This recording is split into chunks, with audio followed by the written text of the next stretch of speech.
My life once felt like the kind of dream you're afraid to wake up from, one of those rare moments where you think that everything has finally aligned and happiness is within your grasp.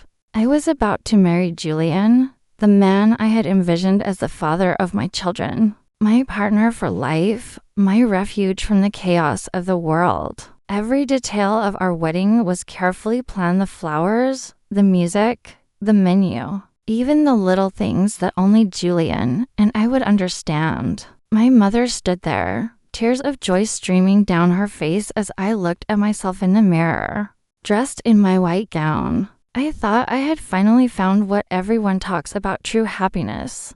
But what I didn't know, what I couldn't have possibly known, was that this wedding, the one meant to seal a love story, would mark the beginning of my greatest heartbreak. From the moment I started planning, I knew there was no way I could walk down that aisle without my best friend, Laura Jenkins, by my side. She wasn't just a friend. She was the one who knew all the corners of my heart, my confidant, the sister I never had. She was more than just a friend, she was my soul sister. And without hesitation, I made her my maid of honor. There was no question in anyone's mind why she was standing beside me on my big day. The depth of our connection was obvious to all. She smiled at me with that tenderness she always showed, helping me with my veil, making sure everything was perfect, as if she were as excited as I was. But what I didn't realize was that behind her smile, there was something dark. Something that would later unravel everything I thought I knew about my life and my relationships. We chose to have a quiet, intimate wedding far away from the hustle and bustle of the city. We picked a beautiful estate tucked away in the hills of Virginia, surrounded by towering trees and blooming gardens. It was a stunning place, an elegant, stately stone manor with cozy rooms and a grand hall with high ceilings and large windows that let in the soft, golden light of the setting sun. The air was thick with romance, and I couldn't imagine a better place to begin my new life. This place was going to witness our love, our happiness, and our future. Or so I thought. The estate was ours for the entire weekend. We wanted our families and close friends to stay the night before and after the wedding. It wasn't just about the ceremony, it was about the experience. The shared laughter, the anticipation, the togetherness. The night before the wedding, we dined together on the patio, bathed in the soft glow of string lights. There was music playing in the background, glasses of wine in our hands, and everyone in good spirits. Julian was calm, affectionate, just as I'd always known him to be. Laura, my best friend, never left my side, staying close, as she always had. No one knew that beneath the surface, a storm was gathering, one that would shake the foundation of my life. I went to bed that night full of hope, replaying every moment in my head. I was nervous, yes, but I was excited too, sure that I was about to take the most beautiful and important step of my life. I fell asleep late, my mind full of the wedding day, picturing the moment I would walk toward Julian in my gown. I couldn't have known that the happiness I had been dreaming of was already slipping through my fingers. When morning came, the first rays of the sun bathed my room in light. I woke up feeling more energized than I had in years, like a child on Christmas morning. I was full of joy, and there was Laura, the first to arrive, bringing me breakfast with that same gentle smile. It was almost as if she were trying to reassure me, but I couldn't see the warning signs. I didn't know that nothing was real anymore. When the time finally came, my father took my arm, and we walked toward the garden where everyone was waiting for us. The music played softly, string instruments filling the air. White petals lined the ground, and the faces of our loved ones were full of emotion, some with tears in their eyes, others smiling. Everything was perfect. And there he was, Julian, standing at the end of the aisle, waiting for me. His eyes glistened with unshed tears, his smile warm and familiar. I walked toward him, holding back my own tears, thinking that I was walking into the happiest moment of my life. I couldn't have known then that this would be the beginning of my heartbreak. When the officiant asked if we accepted each other as partners for life, I said I do without hesitation. My voice wavered, but I was sure of the words. My heart swelled with love as I looked at Julian, my future. He said I do as well, and for a split second, I noticed his expression falter. It was barely noticeable, but it was there. I chalked it up to nerves. The same feeling that everyone experiences when they're taking such a monumental step. We kissed, and the crowd erupted in applause, surrounded by white flowers and the tearful eyes of our loved ones. I believed that everything I had ever hoped for was now within my reach. The celebration that followed was everything we had imagined: intimate, elegant, filled with joy.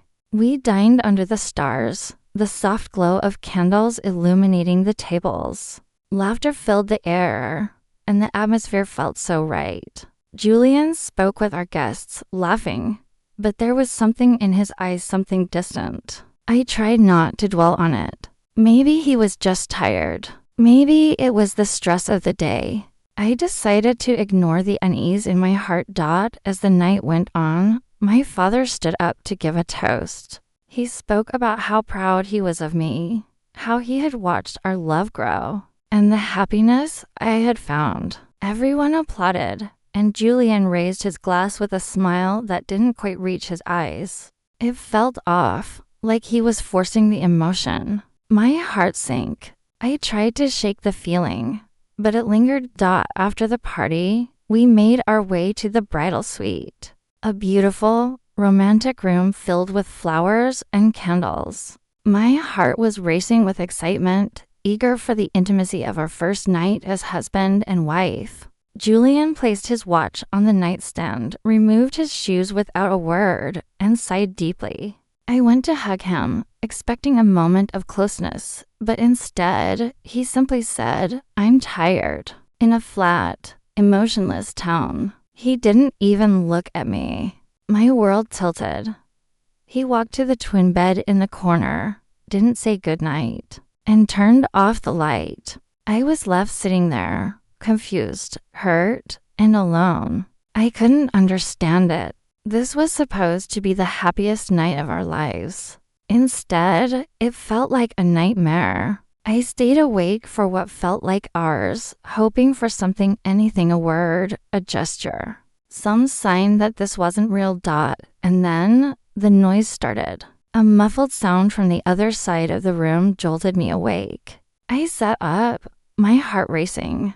Julian's side of the bed was empty. I cautiously walked into the hallway, unsure of what I might find. The sound continued, soft, stifled groans that made my stomach drop. I followed the noise, stepping lightly, my mind racing with dread. I made my way toward the room that was supposed to be empty, Julian's mother's room. She had gone to town for medicine the night before, or so we had been told. But something inside me already knew what I was about to witness. As I opened the door, I froze. There was Julian, and beside him, there was Laura.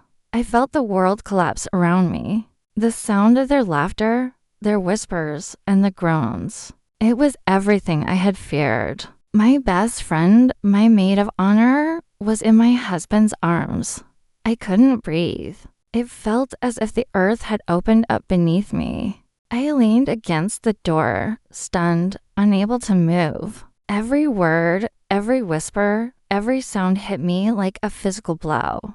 I wanted to scream, to run, to confront them, but my body couldn't react. I stood frozen, knowing that everything I had believed in was a lie. Julian was the first to leave the room. His shirt was undone, his face a mixture of guilt and shame. Laura followed behind him, her hair disheveled, her makeup smudged. She looked at me with wide, horrified eyes, unable to speak. I didn't need to hear anything more. I had seen everything I needed to see. I didn't scream. I didn't cry. I stood there, numb, I asked them why, my voice barely a whisper. Julian fumbled for excuses, saying that he had been helping Laura with something in his mother's room. His lies were pathetic, each one more fragile than the last. Laura didn't even try to defend herself. She just stood there, her eyes downcast, knowing there was no way out. Julian finally admitted the truth. He was confused. That was all he could offer. No apology, no explanation, just a vague excuse that only deepened the betrayal. Laura, in tears, tried to apologize, saying she didn't mean to hurt me. But it was too late. It was too late for apologies. She wasn't my friend anymore. She wasn't even a stranger. She was just a reminder of everything that had been shattered. My world collapsed in an instant. I couldn't breathe. My heart pounded in my chest, the rage inside me so intense it almost burned. I didn't cry. There were no more tears left. I couldn't cry. My wedding had turned into a nightmare. And I wasn't the same person who had walked down that aisle just hours ago. I didn't say another word. I gathered my things, still in my wedding dress, and walked out of the room, my heart heavy with sorrow. I didn't look back. I walked barefoot into the early morning fog, my gown dragging behind me, my soul torn apart. No one followed. I didn't care. I didn't need anyone. I didn't go back for days. I was too lost, too broken. When I did return to this state, it felt like a different world. I entered quietly, hoping to find some sense of closure. But when I saw my family and friends laughing and chatting, completely unaware of the chaos that had just destroyed my world, it made me sick. I stood there in the doorway, watching tea,